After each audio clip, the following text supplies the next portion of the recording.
Hi guys! Welcome back to my channel and ayan, ito yung first vlog ko ngayong 2025. Happy New Year and ready na ba kayo pumasok sa freelancing? Charot. So ayun, first day of work ko. Actually, January 3 ngayon and kahapon, January 2, meron na akong work. Pero light work lang yun and since New Year yun, January 1 pa lang yun sa client ko. So hindi pa kami nakapag-usap ng client ko and kanina lang kami nag-usap para nga sa plano namin this month. Kasi nung last month nga is yung priority namin ay yung pag-i-import ng mga listing namin from eBay to list perfectly. So ngayon naman, ang goal nga dapat namin nun bago mag end of December, dapat tapos na namin yung importing from eBay to list perfectly. Pero hindi namin siya natapos. Actually, ngayon, ngayong January 3, tapos na namin siya. Kakatapos ko lang ngayon. And ayan, i-share ko sa inyo yung ano namin, yung goal ko and for this 2025. Actually, wala naman talagang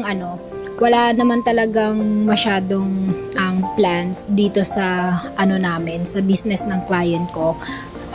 Maliban dun sa pag-try pa namin ng ibang mga opportunities dun sa ibang selling platform. Since hindi na nga wala na sa listahan namin yung Mercari kasi nga hindi nga siya mabuksan dito sa Pilipinas. So, yung isa pang store or isa pang selling platform na iniisip namin or gusto namin itry is yung Depop. So, ayun, clothing din siya, parang more on clothing store din siya. So, ni-research ko na siya and ayun, sabi ko sa client ko, pwedeng yun yung itry namin. And ayun, sabi niya, gagawa nga siya ng store doon sa gagawa siya ng account doon sa Depop. So, ayun. Ako naman, ang goal ko talaga this 2025 is mag-create pa ng content about sa freelancing, especially dito sa ginagawa ko. Gusto ko siyang i-share sa mga mom na katulad ko. Kasi dito sa ginagawa ko, pwede kayong ma-hire ng client kahit wala kayong experience. Pero much better pa din kung familiar kayo doon sa selling platform na a-applyan nyo or sa selling platform na pinagbebentahan ni client. So, ayun, dito sa channel ko, ipapakita ko sa inyo or i-share ko sa inyo yung eBay, yung Poshmark, and then yung Depop pag meron na kaming account, and yung list perfectly kasi pwede rin kayo doon mag-list. So ayun, i-share ko yun sa inyo kung paano kayo gumawa ng listing doon. So ayan, abangan nyo yan guys, and ayun, mag-subscribe na rin kayo dito sa channel ko para pag nag-upload ako, ayan, ma-notify kayo. So ayun guys, alam ko na marami talagang gusto na pumasok sa freelancing. Actually dun sa post ko about dun sa TESDA training. So, ayun guys, ngayon, February 2025, i-try nyo tumawag sa TESDA kasi nung time na tumawag ako para i-confirm yung training, puno na yung slot. So, sabi nila mag-open yon ng January 2025. So, ayun, tawagan nyo yung mismong TESDA kasi sila yung magsasabi sa inyo kung kailan mag-i-start at paunahan talaga guys. Kaya kailangan ngayon pa lang makapagpa-reserve kayo ng slot doon sa TESDA. And marami pa rin namang mga training online na free. Meron din mga paid. Actually dito sa YouTube, marami pa rin mga nag-share ng free training. So ayun, search nyo lang yung work from home tutorial, yung mga ganon. And ayun, depende pa rin sa niche na gusto nyong pasukan. Like, kung ano yung niche na gusto nyong i-offer sa client. Katulad nung niche ko, e-commerce. So, more on e-commerce yung niche ko. Pero, medyo malawak kasi yung e-commerce. So, yung pinakang specific na niche ko, product listing, product research, and store management. So, yun yung ano ko, yun yung pinaka niche ko. So, ayun, kung gusto nyo yun, yung ganon, maraming mga, actually dito sa pag ganito yung, kasi more on data entry yung ganitong niche. So, more on yung client ko, hindi ako, kumbaga na-hire ako ng client ng chat interview lang. Parang 2 or 3 client lang yung na-interview ako na parang video. So, parang 3 client lang yun sa mga naging client ko.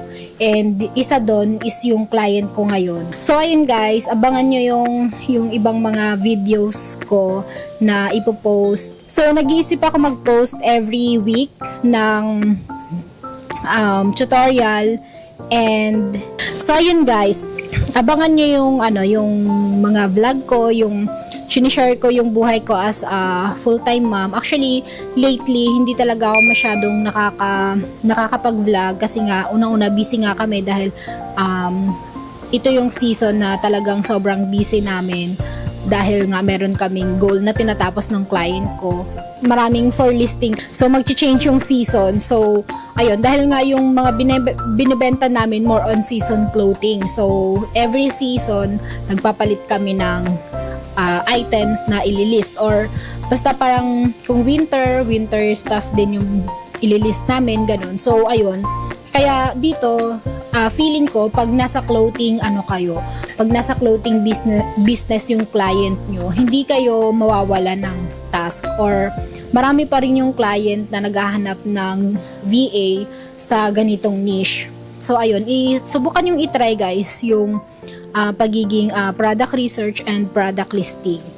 So, ayan, abangan nyo yung ibang mga tutorial ko. So, hindi lang ako ganun kagaling magturo or mag-explain. Pero, ayun guys, kung may tanong kayo about dito sa niche ko, about eBay, so, yan, mag-comment lang kayo dyan and I'll do my best na ma-replyan yan. So, ayun lang muna for today's video guys and Happy New Year guys and sana matupad na din yung lalo na yung pangarap nyo, lalo na dun sa mga gustong pumasok sa freelancing, lalo na dun sa mga full-time mom or dun sa mga working mom na gusto nang mag-work from home para kahit papano nakakapagtrabaho sila at the same time naalagaan pa rin nila yung anak nila. Pero ito lang yung masasabi ko sa inyo guys based sa experience ko. Sobrang hirap pagsabayin yung or hatiin yung oras mo, yung mga gawaing bahay, pag-aalaga sa anak mo, lalo na kung maliit pa yung anak mo. Medyo ngayon medyo magaan yung work ko or yung pag-aasikaso ko sa anak ko kasi nga medyo malaki na siya. And ang kailangan ko lang is yung pagluluto, ganun. Pero yung anak ko naman, hindi naman na siya ganun bantayin dahil nga medyo malaki na. Pero yun, struggle talaga or hangang-hanga talaga ako dun sa mga mami na may maliliit pang anak, yung mga 2-3 years old, talagang kalikutan yun. And naiisabay nila yung pagiging full-time freelancer nila. Ayun guys, kailangan lang din talaga ng sipag at tiyaga, lalo na dun sa mga freelancer na matagal nang nagtatry makahanap ng client tapos hanggang ngayon wala pa rin client. So, ayun, tiyaga-tiyaga lang talaga guys. Ako noon, sobrang tagal din.